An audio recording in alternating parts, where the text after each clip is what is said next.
15 sampai 20 menit setelah airborne, kita benar-benar masuk awan. Aku kira itu emang benar-benar awan, Cap. Tapi ternyata kondisi saat itu di Pekanbaru sedang kebakaran hutan. Semuanya itu putih. Nah, disitulah ada percikan api. Kita tuh depan nggak kelihatan, bawah nggak kelihatan, kanan kiri nggak kelihatan. Kita confirm lah ke ATC. Dan ATC pun juga nggak insight pesawat kita ada posisinya di mana. Selengkapnya ada di dalam video ini. Ayo guys, sekarang jangan lupa klik subscribe dan aktifkan loncengnya. Jangan lupa di-share ya.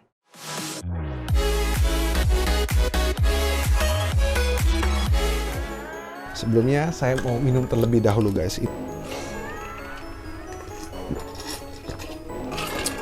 Segar. Halo guys, salam rotate kembali dengan Kapten Visi Raditya. Bersama saya adalah penerbang TNI AU helikopter. Sebelumnya izin mengenalkan diri, nama saya Rizky Fauzi Wicaksono, pangkat Letnan 1 penerbang. Saya berdinas di Skadron Udara 45 Lanut Halim Perdana Kusuma. Pesawat yang saya awaki setiap harinya ada 2, yaitu Super Puma NAS 332 L1 dan AS 332 Super Puma L2 VVIP. Ini skuadron 45 ini adalah skuadron penerbangan VIP begitu. Ya, benar Cap. Jadi yang diangkut nih siapa aja nih? Kalau untuk VVIP itu presiden, wakil presiden. Kalau yang masuk VIP, menteri, panglima TNI, beserta jajaran Kasat, Kasal, Kasau. Keren banget. Yang diterbangin itu bukan kaleng-kaleng. Gimana perasaannya pertama kali bawa presiden? Rasanya ya, Cap. Kayak kita lagi ujian gitu loh, Cap. Jadi setelah latihan berminggu-minggu, akhirnya pengaplikasiannya kan di sini. Ketika membawa VVIP, semua harus smooth dan number one tetap keadaan yang di belakang selamat, semua kru selamat. Intinya itu aja sebenarnya. Tapi ya itu ada beban yang nggak kelihatan, tapi bukan barbel. Rasanya itu nggak senyaman ketika kita latihan. Kita tuh kayak seperti tertekan. Tapi padahal seolah-olah yang tertekan itu nggak ada di depan mata, tapi di belakang kita. Kan? Betul, betul kan? Betul. Makanya yang lebih powerful dari kita sebagai kapten ya. Walaupun saya kapten ya, tapi mereka lebih powerful dari kita. Nah, itu dia. Kalau dia marah, ya walaupun ya segimanapun namanya kapten di dalam penerbangan ini yang in charge di sini, walaupun presiden atau siapapun, tetap kita harus menjamin keselamatan mereka. Nah, ya. Itu nomor 1. Nah, yang jadi masalah keluar dari pesawat dia orang nomor 1, bro. Di belakang kita ini ternyata yang super powerful. Kita kan gimana pun juga kita harus respect dengan mereka, betul ya? Betul. Karena apalagi pangkat mungkin nanti ada yang komandan yang lebih tinggi, bahkan panglima ataupun jenderal-jenderal kan kita harus siap ya. Iya, Cap. Apa nih kisah yang bisa saya kulik dari seorang penerbang helikopter nih? Aku punya kisah yang paling berkesan ketika bawa VIP. Aku baru mandi jam 10, Cap. Pagi? 10 pagi. Di pagi jam 10 pagi. Udah selesai mandi, iseng lah kita pertama lihat HP. Ada notif tuh ada 17 telepon dari senior. Kan kita mandi nggak bawa HP. Dan itu hari Sabtu. Terus dari situlah aku telepon balik. Izin bang, kenapa kok telepon sampai 17 kali? Yeah. Ternyata emang bener-bener penting. Kamu coba baca itu di grup ada apaan? Bukalah grup. Ternyata ada terbang VIP Panglima TNI ke Pekanbaru. Dan di situ tertuliskan, itu kan jam 10. Jam 11 harus sudah take off. Belum kita perjalanan ke kantor, belum nyiapin alat terbangnya, belum administrasinya, Belum mandi. Waktu itu kan masih bujangan, Cap. Belum kita packing. Kalau sekarang kan ada istri, dia bisa nyiapin. Iya. Kita tinggal berangkat. Ini belum punya istri, kita nyiapin, belum nyiapin yang lain. Udah repot lah di situ pokoknya. Intinya kita bagaimana caranya kita segera sampai kantor, persiapan, habis itu berangkat. Pokoknya di situ. Setelah telepon itu selesai, actionnya itu apa? Langsung buru-buru mandi, packing atau gimana tuh? Aku nggak andukan, Cap. Langsung pakai baju. Buka lemari, lihat ada baju yang sekiranya bisa buat untuk 3 hari ke depan. TNI itu memang mindsetnya itu mungkin dilatihnya untuk apa ya? Kesiapsediaan kah atau nggak gimana? Awal pendidikan tuh disiplin udah nomor 1. Kemudian kita menyiapkan 3 aspek, Cap. Jadi dari samapta atau jasmani, kepribadian, sama akademis. Sampai di sana itu bagaimana? Kita kan udah di setting crew. Dan setting crew itu kan ada beberapa senior. Dan aku tuh itu posisi paling junior. Aku datang paling telat. Susah. Ternyata 10.15 itu udah paling telat, Cap. Semua udah siap di situ, pesawat itu udah dikeluarkan, udah refuel. Sebenarnya kita tinggal berangkat, Cap. Tapi kan tetap kita nggak boleh tergesa-gesa, kita tetap cek, recheck, and final check. Semua kalau udah bener-bener 100% siap, baru kita mau terbang. Seperti itu. Nah, sampai sana kita nyiapin Albanav, flight log, GPS, terus masukin ini juga koper segala macam buat 3 hari ke depan. Nah, udah selesai. Kira-kira setengah jam setelah itu, jam 11 kurang 15, kita udah briefing di heli, persiapan untuk berangkat. Administrasi udah lengkap, kita udah siap. Langsung nanti jam 11 kita mulai start engine. Saya itu paling ekstrim itu 3 jam sebelumnya. Paling ekstrim? Paling ekstrim. Nah, Cap, 3 jam sebelum sampai pesawat nggak keringetan kan? Enggak. Nah, aku langsung on shift, sini tuh udah isinya keringet semua, Cap. Paling terakhir lagi? Paling terakhir lagi. Udah keringetan, mukanya stres, udah kayak lagi nahan mau buang air gitu loh, Cap. Tapi untunglah semua itu bisa teratasi ya karena kita udah disiplin, udah terlatih dari dulu, dan sering latihan. Nah, itu dia, Cap. Oke, mantap. Akhirnya sudah masuk, jalan tuh, nyala tuh. Nyala itu. Helikopter jalan, Helikopter akhirnya airborne jalan. Oke, jadi misi VIP kali ini, misi VIP Panglima TNI, tujuannya ke Pekanbaru. Nah, tapi karena kita nggak bisa langsung ke Pekanbaru, rutenya itu dari Halim ke Palembang, Palembang ke Pekanbaru, Cap.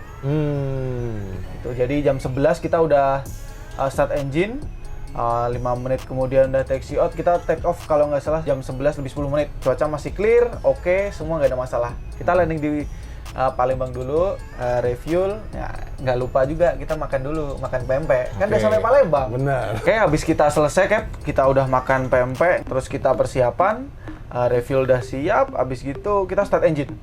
Start engine, semua normal, taxi out sampai airborne tuh normal, Cap. Cuaca bagus. Cuaca clear, bener-bener clear. 15 sampai 20 menit setelah airborne, kita bener-bener masuk awan. Aku kira itu emang bener-bener awan, Cap.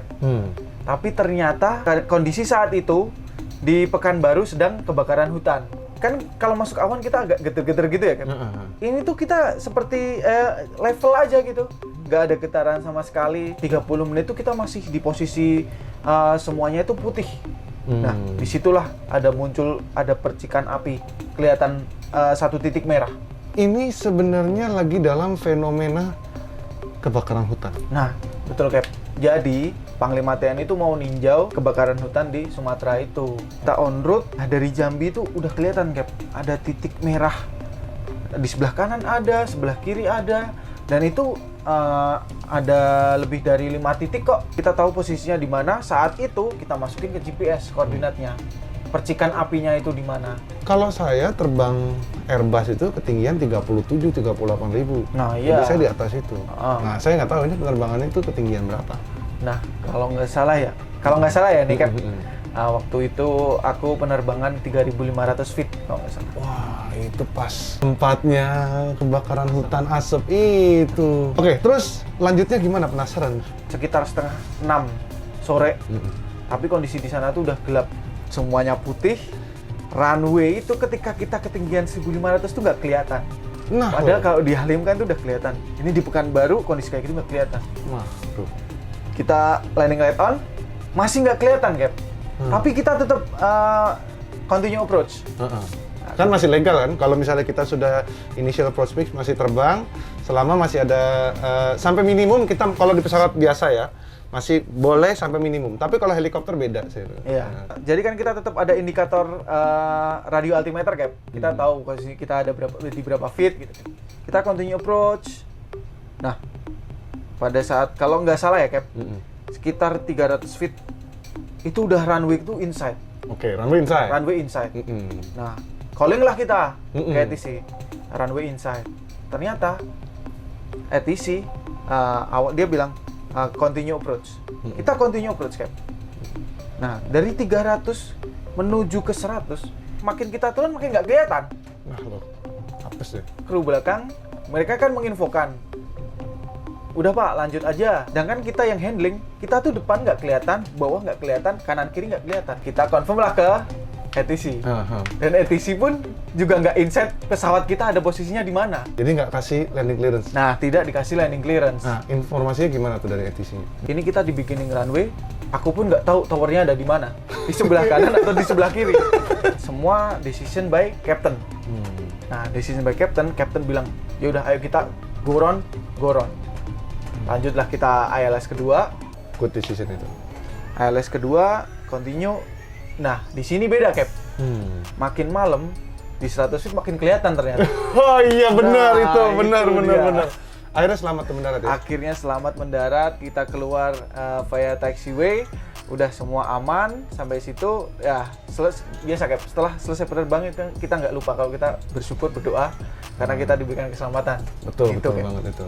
Helikopter tuh bagaimanapun juga mereka lebih sering, kebanyakan terbangnya visual kan ya? Visual. Buat orang-orang yang terlalu sering terbang ke visual, sekalinya kena di depan mata itu sih ngeri loh. Terbang misi, itu kan jarang ya, Cap, cuacanya kurang bagus.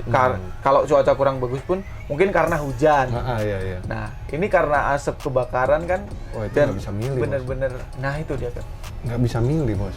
Emang kita nggak Mau bisa. tidak mau, Iya. misi sudah ada. Misi sudah ada, perintah sudah jelas, harus ke sana, kita berangkat. Kita siap. Kita siap. Tentara apapun kondisinya. Kapanpun, dimanapun, harus siap. Akhirnya misi sampai itu selesai di sana. Selesai sampai di sana. Besoknya terbang VIP Panglima. Kondisi sama, Cap. kondisi sama. Kondisi sama. Tapi goron lagi. Tapi nggak gurau. Ini kalau goron lagi sih ada Panglima, Bos. Iya, ada Panglima TNI. Besoknya alhamdulillah semua misi lancar.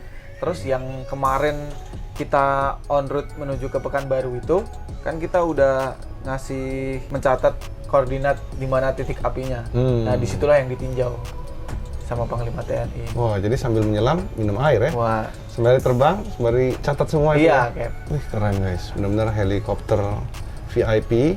Mereka terbang dalam kondisi yang nggak wajar ya. Dalam helikopter tuh jarang diterbangkan dalam kondisi AMC. Helikopter juga, saya nggak tahu ya jenis helikopter ini. Kita takut lah. Ini pengalaman dari teman-teman helikopter pun kalau dia kena severe weather gitu, saya nggak ngerti tuh ketika dia jalan, kalau goncangan itu katanya mereka pada takut sih. Kalau tail rotornya dibanting kiri kanan katanya ngeri itu katanya. Ngeri. Termasuk helikopter yang ini. Apa yang ini? Kalau yang ini Kuat. aku sih selama lihat flashbacknya belum ada sih yang gara-gara tail rotor apa segala macam. Belum ya? Iya. Oh, ini kuat kali powernya. Powernya kuat, mesinnya bagus, Dua double engine. Ah, iya. Ini kan kita bicara kalau helikopter in general yang kebanyakan single engine yang Iya. kan soalnya dia kan harus menjaga keseimbangannya guys pakai tail rotor itu kan ya. Jalan kayak gitu, tapi ini kalau kena turbulence, wind shear, buntutnya itu ngeri kayaknya guys.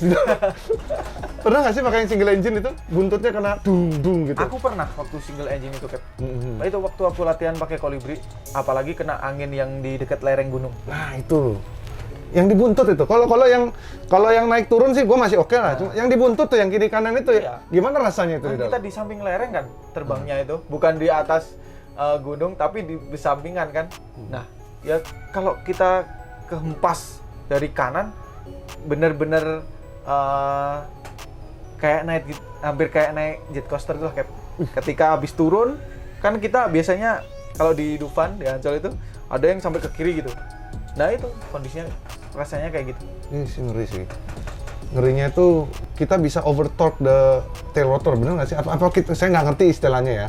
Kita bisa memaksakan pekerjaan tail rotor itu melebihi dengan kapasitas maksimalnya. Sesuai prosedur tetap ada maksimumnya. Dan ya semua setelah kita sesuai prosedur, kan nggak ada yang disalahkan, Cap, kalau dari prosedur buku manualnya seperti itu. Kita tetap semua kembali ke manual. Maksudnya bisa dalam kondisi seperti itu nggak sih? Misalnya kena angin gas yang kencang luar biasa dan kita harus recover kayak gitu, pernah nggak sih? Oh, itu pernah. Harus di recover. Dilawan terus? Dilawan. recovernya? Kita nggak boleh pasrah. Kalau kehempas, karena itu aku di lereng. Kanan nih gunung, kiri gunung. Kalau dari sini kena, sini juga kena, kita tetap harus maintain. Wah, gila, keren guys. Ini cerita yang keren banget lah. Terima kasih Kapten Rizky Fauzi. Aku belum, Captain. Oh, calon, oh ya. Dikit lagi kan? Nggak apa-apa, kita doain kan. Semua itu kan juga proses dulu juga. Amin. Terima kasih Mas Rizky sudah hadir di tempat ini. Terima kasih kisahnya di sini. Penasaran nih. Soalnya banyak orang pengen jadi pilot. Dan kondisi seperti ini lagi banyak orang juga nggak memiliki dana nih. Apakah kita arahkan ke Angkatan Udara kah?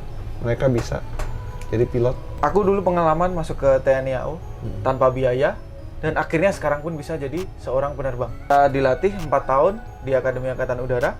Setelah lulus 1,5 tahun kita melaksanakan pendidikan di Sekolah Penerbang TNI AU tanpa mengeluarkan biaya sepersen pun. Sama sekali. Sama sekali. Dan semakin bertambahnya jam terbang dan pengalaman, itu kan salah satu syarat untuk menjadi seorang captain pilot. Jadi nanti bisa. Tetap bisa. Bahkan setelah captain, nanti akan menjadi instruktur. Nah, kalau mau daftar itu sendiri, kira-kira mereka tuh pembukaannya tuh kapan aja sih? Nah, pendaftaran online Akademi Angkatan Udara udah dibuka dari 8 Maret sampai dengan 16 April 2021, Cap. Oh, deket dong. Oh iya, Oh, berarti pas-pasan aja ada nih. ada. Buat semua orang yang pengen jadi TNI Angkatan Udara. Baik itu mau jadi pilot fighter jet, ataupun helikopter, ataupun jenis pesawat apapun lah yang dimiliki oleh TNI AU ya. Itu semua bisa mendaftar di sana aja. Bisa, Cap. Jadi pertama kita harus mendaftar menjadi seorang taruna Akademi Angkatan Udara. Kita melaksanakan pendidikan selama 4 tahun. Kemudian nanti ada seleksi lagi nih, Cap. Mengenai kesehatan, Jiwaan. psikologi. Kemudian nanti masuk ke Sekolah Penerbang TNI AU. Nggak lama, Cap. Total cuma 5,5 tahun. Tapi abis itu bisa act sebagai pilot. Sama aja sebenarnya. Kan banyak juga orang rata-rata juga untuk bisa menjadi seorang pilot di maskapai mereka juga nggak lihat kan. Tetap aja lama juga. Jadi buat kalian semua yang bercita-cita menjadi taruna TNI Angkatan Udara, ya ini masa depannya sih banyak sih ya. Bisa jadi pilot ataupun dari mana, itu banyak lah yang bisa dicapai. Silahkan kunjungi linknya di bawah ini. Ini ternyata Rizky Fauzi juga memiliki YouTube ya.